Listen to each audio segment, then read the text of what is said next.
Isaac Saves a Funeral, special guest star Charles Olminsky, the Sabbath, and what does it really mean to be awesome? All this and more on your favorite podcast, Without Apology.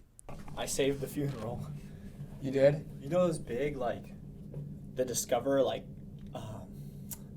the big signs that are on the Whimsy, tripods that fall over all the time? Mm-hmm. This one fell over, and, I just happened to be, walking by, and it hit the funeral sign, with all these pictures of them, and that started to fall. And I straight, put my leg out, stopped the sign, and caught the funeral sign. Wait, is there a funeral going on?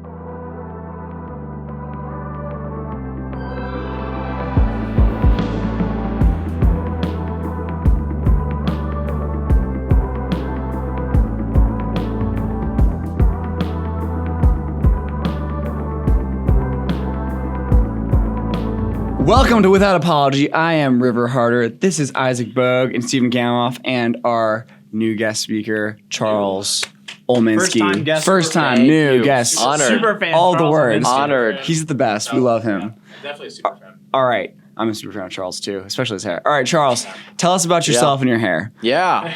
So I got order. the first one. I got long hair. Been growing it out ever since quarantine. Never wanted it to get this long. It just happens. And my grandma will cut it hopefully in about a month. So we'll see. How short? We might be going short. No. Yeah. Oh man, this is a podcast. Everyone's gonna hear it. Oh man, we might be going short. Not that short, but close. How, not, you pointed at me. Yeah. So not my lane? Like longer than everyone here? Yeah, a little bit longer than everyone here. Okay. So if I let it go a little longer, We could have the same hair. could have the same Okay, hair. so my hair is long. Yeah. It's just up. Yeah. So it doesn't, feel like it? What are you doing? We talked about this. The middle part. No way. I'm We're glued going to it. back to it? I'm glued to it. I like it. I Yeah. like that a lot. I like it. All right. Now tell us about yourself. Tell us about your Yeah. Oh ministry. yeah. I guess we do that. What you're passionate about. Yeah, Everything. so my name's Charles. I mainly work here at the church, actually, and I work with student ministry. So I have the opportunity to mainly work with our high school ministry, which is merged here at Wednesday nights. So if you're a high schooler in the area, we'd love for you guys to attend right here at the Gent Road building, 7 p.m. It's pretty awesome. These guys grew up going, at least in their high school years, and so did I. So it's been going on for a while, and it's pretty cool. I get to do that. I've been following Jesus for about 3 years now. Really started pursuing Christ after Momentum Youth Conference. Just saw people living out the faith and what it means to follow Jesus and how that affects your life. So I saw that, was drawn to that, especially just the love of Christ and the grace. It was just consumed me and decided to really follow Christ with my life. So that's my little bit of my story. And yeah, been doing that ever since. That's awesome. All right, now, so as long as I've known Charles, actually, and been close friends with him, one of the things that he's been passionate about is this idea of a Sabbath. Yeah. Now, what kind of drew you to being passionate about the Sabbath? Yeah, it's very interesting. It's all about this idea of eliminating hurry out of your life. So in the American culture, what we all grow up in, and I'm sure even in most cultures, we have this idea of hurry. So we're always trying to fill our schedule. We're trying to do a million things. A lot of it really good things, especially for Christ, like it's ministry or it's school, other things, family stuff. And we're all trying to juggle what it means to follow Christ and how much is too much and how do we pack our schedule in a way that we can best honor God.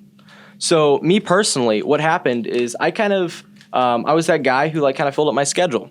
So I loved being super busy. It's fun. I'm a type 3 Enneagram. Not sure how you feel about Enneagrams here. Fave. But I just do not like the Enneagram. oh, I guess you didn't say anything. He's off the show, guys. You're good. He's gone. But on the real, I eventually got to a point in my life where I'm wow, I'm so busy. I feel like it's actually doing things for the Lord that's actually hurting my relationship with God. Is this the life that God created me to be in?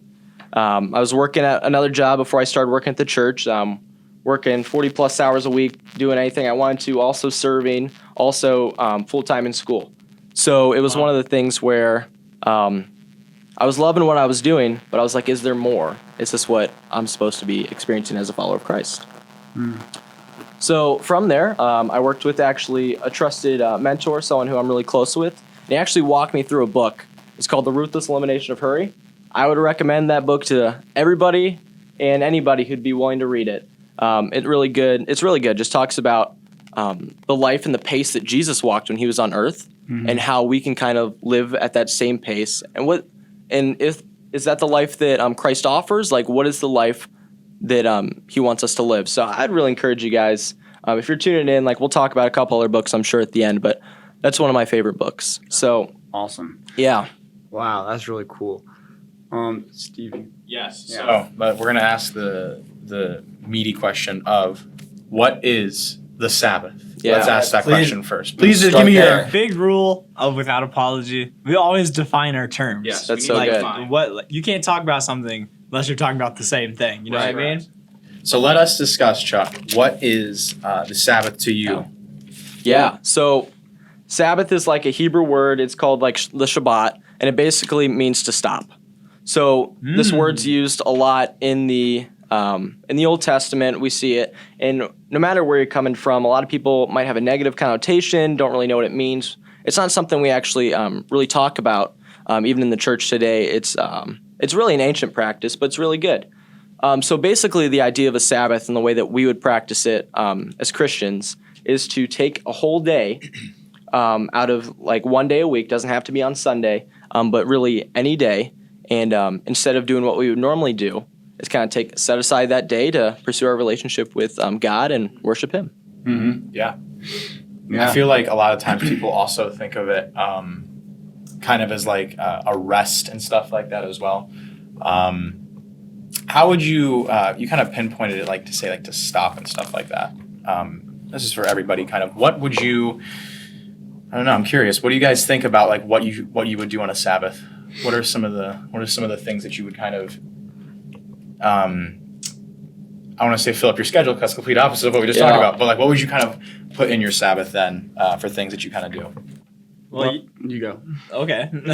Okay. I know for me, a Sabbath is hard because I have a problem like turning my brain off. So like even like when I'm not doing something, like not doing quote unquote not doing something, I'm still like doing something because like I have to.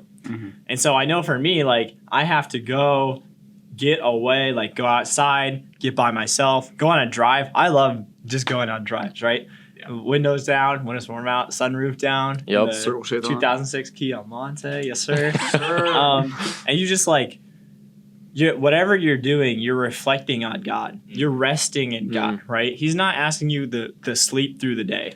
You know what I mean? Like Jesus is like doing the Lord's work, right? So like when Pharisees are like, hey man, you're breaking the Sabbath. And Jesus is like, hey man, I'm totally not. Because I'm just doing the Lord's work, right? I'm doing what my Father wants me to do. When the Pharisees, they kind of had it backwards. They were like, literally don't do anything, right? And it almost became, the Sabbath became like a burden, like a chore for people. Yeah. Because they had to like make double the bread before, like get everything done before. So like, it like defeated the whole purpose. Yeah, and it's a challenge to just dead up, stop in your tracks. Like you can't. It's so hard, It's like you have to like be doing something. And part of the reason, like one of the things that I do for my Sabbath, it's a really hard thing because I talk a lot and I can't like not have something going on in my head. I'll just like kind of go, and like if there's no sound, I'll freak out for a while because I think I'm going crazy. Anyways, okay. So like not in a bad way, not going crazy, not like in a bad crazy, way. but like it's just like I'm like okay, I feel like this is just weird. I start getting like restless almost. So like practicing silence as a discipline on my Sabbath. All right, Chuckster. So like of all the commandments, right? This is in the 10 Commandments. Yeah, like, they're like, dude, what should we do? And he's like, here's 10 things you should do. And it's like, don't kill, don't whatever, like have no gods before me. And literally the fourth one, so it's pretty important. Yeah. Right? You got the first one, then you got all the rest of them. And then like, it's like, no gods before me, don't make any idols, don't take my name in vain, keep the Sabbath. Yeah. And everyone's like, well, that one's not important. It's just engraved in a stone from God. So like, so why do you think the Sabbath is so forgotten and pushed in the corner? Yeah.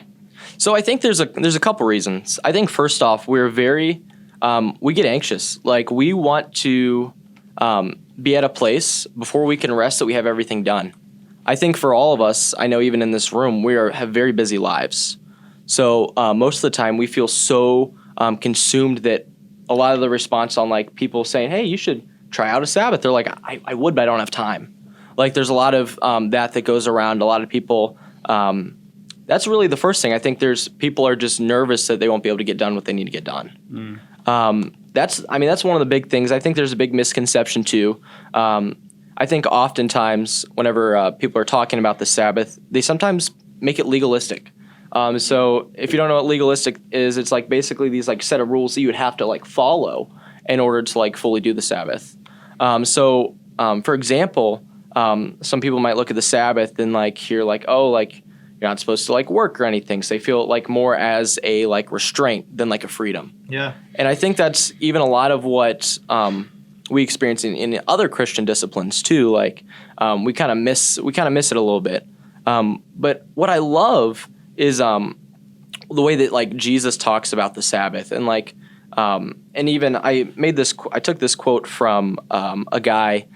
This is actually in the book The Ruthless Elimination of Hurry, but it says Sabbath is meant to be a delight, a holy time to feast, dance, play, sing, tell stories, laugh, read, paint, and watch creation in its fullness. So it's supposed to be this joyful thing. We're supposed to walk into it and like look forward to like what a Sabbath is. And I love this. It's in Mark 2:27. It talks about, I'll just read it right here. It kind of just sums up like why do we have a Sabbath? And this is after Jesus claims to be the Lord of the Sabbath and corrects a little bit of a misunderstanding about what the Sabbath is. He says the Sabbath was made for man, not man for the Sabbath. And so the Son of Man is Lord of the Sabbath. So basically what this is saying is the idea that like God created us to live in this 6-day like work style week and then the 1 day of rest.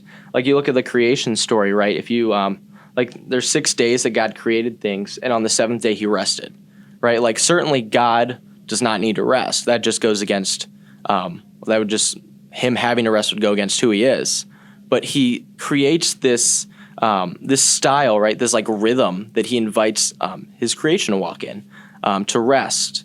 And there's a lot to that. But I think a big thing is whenever we don't rest, whenever we're so caught up in what we're doing, we sometimes miss who God is and just the beauty of what he invites us into and what he's already provided for us. Yeah. There's so much that you can miss when you're constantly like go, go, go, go, go. There's so much beauty. Like there's one person who I always quote, like she'll be so blown away by the smallest of things. And everyone at this table knows what I'm talking about, and probably the person also knows what I'm talking about, like as they're listening to this. But biggest fan. But like the things that just amaze me is the fact that like she will walk outside and be like, man, like look how the Lord painted the sky today. Yeah. Or she'll walk out and she'll be like, man, like isn't it crazy how like we're all unique? And like I'm sitting there, I'm like, yeah, but then she's sitting there like amazed by this. Yeah. And there's so much that when you're just constantly thinking about what do I have to do next? What do I have to do as my next thing in this day? What do I have to do tomorrow? What do I have to do? Or what did I do wrong yesterday? What did I do? It's like instead of just sitting there and looking around and saying, hey, listen, like there's so much stuff. And when you can do that on the Sabbath, it's like the intentional time you take away. Right. And you really can see, like you're talking about, like you can enjoy your Sabbath so much just by looking around and just being in the presence of what the Lord created for us. It's so crazy. It's kind of funny that our mind is almost never where we are. Yeah. Like at the moment. Literally. Like almost never. And like our 21st century Western civilization is very like go, go, go, go, go. Which is like, that's not bad. That's not good. That's just like what it is, right? Like my mom's from Brazil.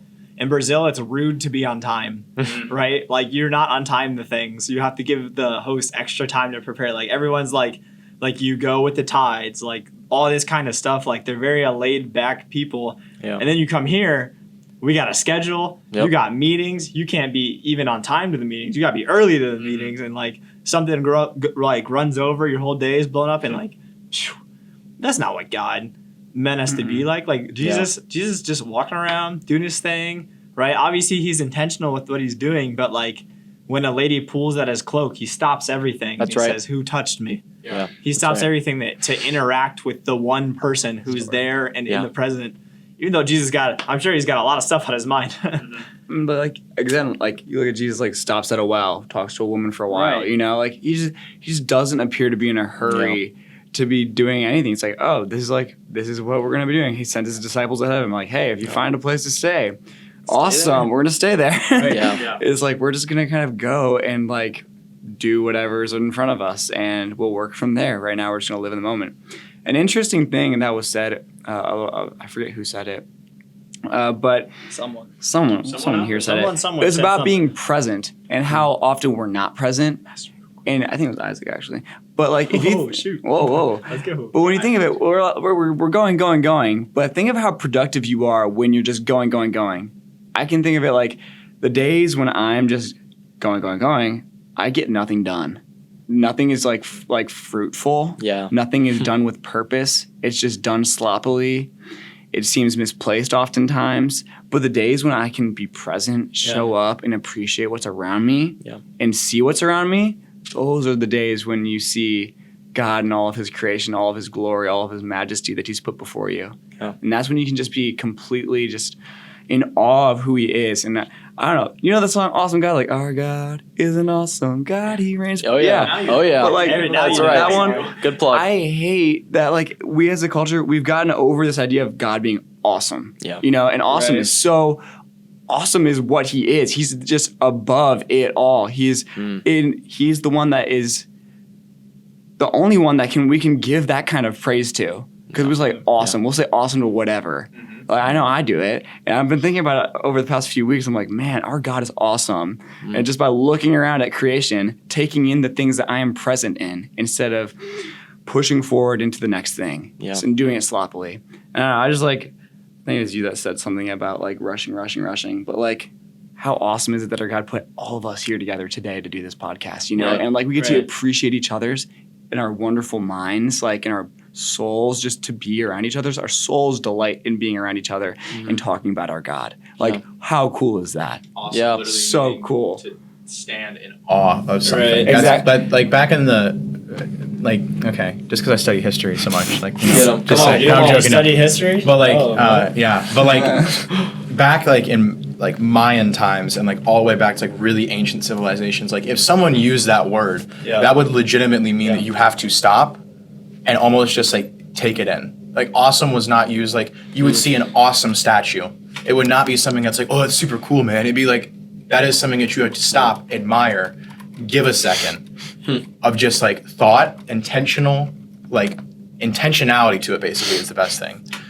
To legitimately sit there and think about, like, that is something that the word of awesome nowadays literally can just mean cool. That's all it means. Yeah. I know. And like, it isn't just cool that our God is who he is. Like, he literally, like, awesome, look at Job. If you look at the book of Job and how he like interacts with Job, and I think it's Job 38, and it's like he's described as a tempest. Like, I hate the word tempest and tempest. They rhyme too well together and throw me off. Words are hard. Anyways, but like he's described as like just a storm, like something that you like, what the heck? Like, whoa. Like, they're blown away, and then he just berates them with all these questions and to get them thinking about, like, where were you when I did this, and this? Was it you who did this? And did you do this? And did you set the sky on its horizon? And whatever. Things that I can't even comprehend. And it's like, that's who our God is. No, none of us could have done that. Only God. The word awesome is used 38 times in the Bible. 35 times referring to the direct person of God, and the rest referring to things God did.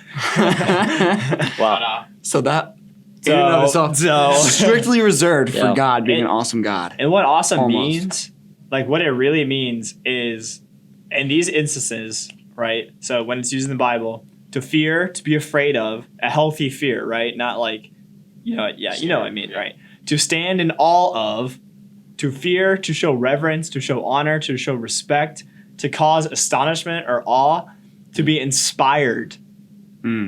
That's what awesome means. Not like, dude, that's sick. Also, to quote Master Oogway. Oh, no. Yesterday is history. Tomorrow is a mystery. And today is a gift. That is why it is called the present. You have to say it in your Uruguay voice. Oh no. I'm kidding. Don't do it. What's a quote? What's a quote? John, I think. In the book of John, he's just like straight up, how many years have you added to your life by worrying about tomorrow? And I'd be like 0. Yeah, right. Or the whole entire time where Matthew like goes off about look at the birds in the sky. Right. They do not worry, for tomorrow has enough to worry about itself. He takes care of the birds. Will he not take care of you? That's right. That's right. Yeah. I think that's the really interesting part about it. Like whenever we practice the Sabbath, we actually like prepare and become more efficient with our time throughout the rest of the week. So that, like, on the Sabbath, we are there to rest, and we are able to look at, like, how awesome God is. Yeah, like, 100% like what we're saying. And it creates in us this new rhythm, right? The Sabbath just doesn't affect one day. It actually affects all the rest of your 6 days, and eventually it just affects your whole life. Yeah, absolutely. It's such a great mark of, like, Christian discipleship, and it's really a great discipline to really just practice and just take a moment, like you guys are saying, just to look at what God is doing, what he's done, and like just pause in his creation. Yeah. When's the last time you paused in God's creation? Friday. Like, I'm not talking to you. That's good. Glad to hear that. Even that's too long. There's been quite a few days since Friday. Probably more recently, but to what never mind, keep going. But that's a check for yourself. Yeah. So we like go to Mexico probably once a year. I know when I come back from Mexico, I'm like, God, you're awesome for my house, for my car, for whatever, right? Like you go to Mexico, homies don't have like anything, right? We go to the poorest of the poor in Mexico. Homies have nothing, right?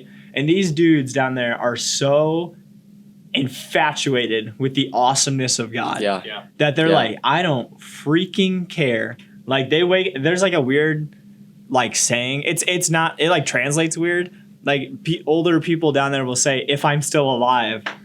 So they're like, will you go to church? They're like talking to this grandma. It's like, you come to church? And she goes, if I'm still alive, I'll be there. And I'm like, that sounds weird.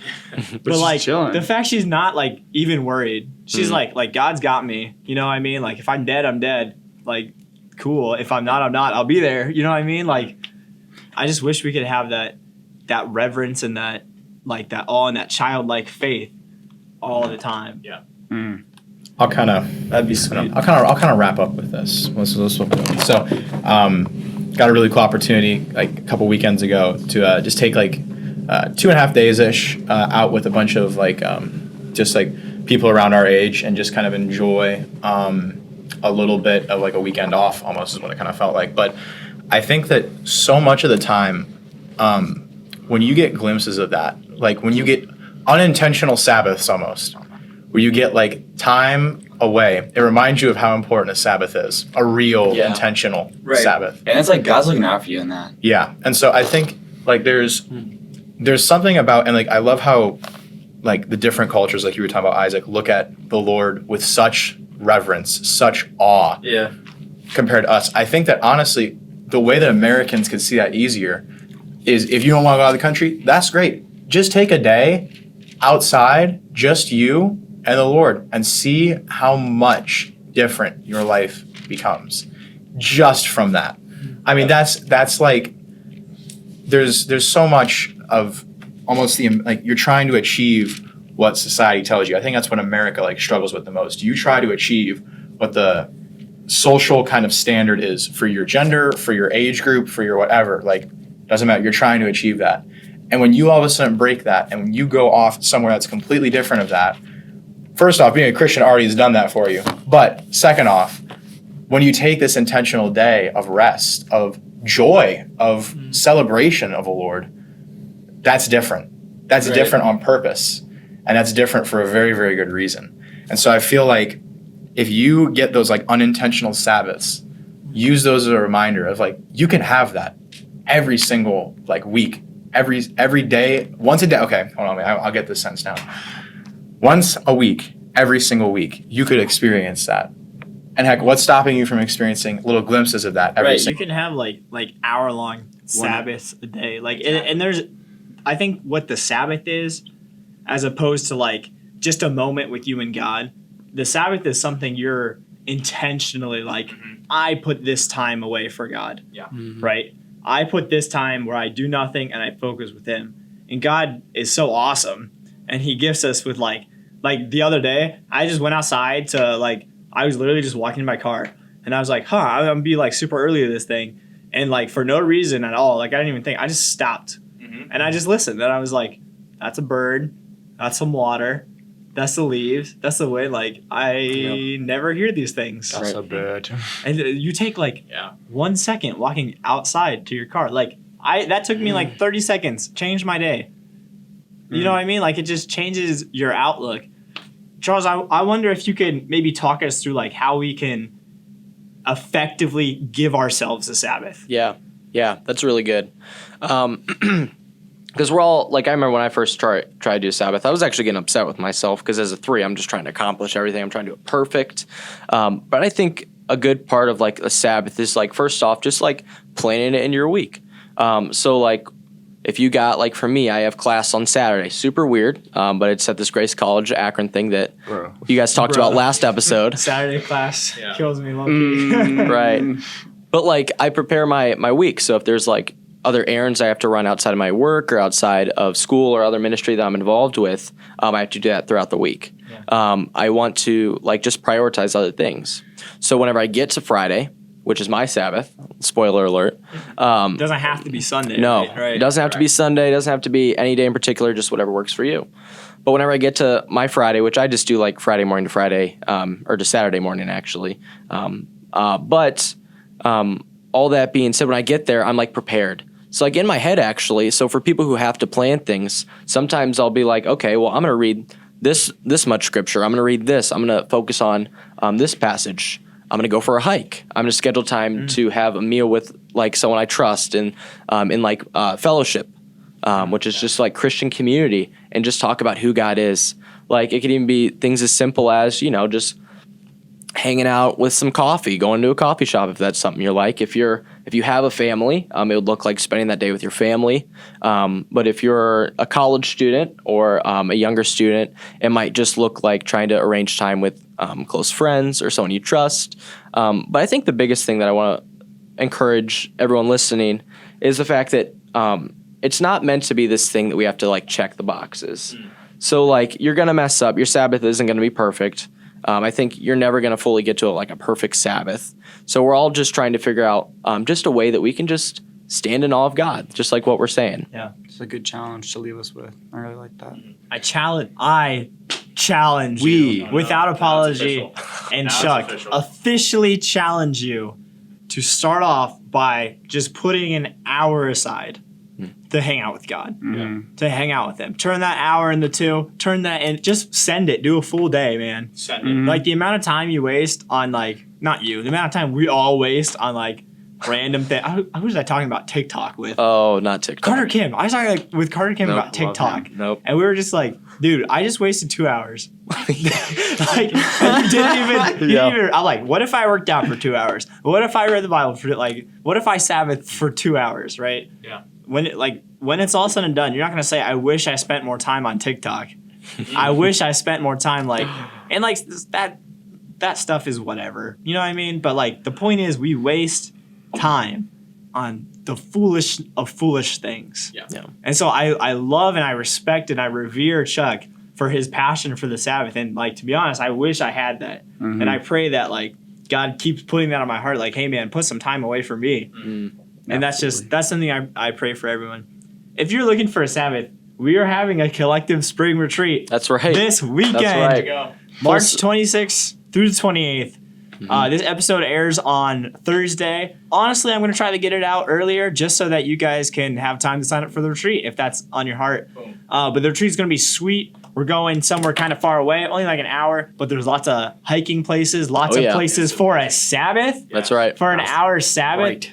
Fellowship, Basketball. worship, hoops, all 9 yards, all this stuff, okay? So if you're looking for that, we'll put the link up.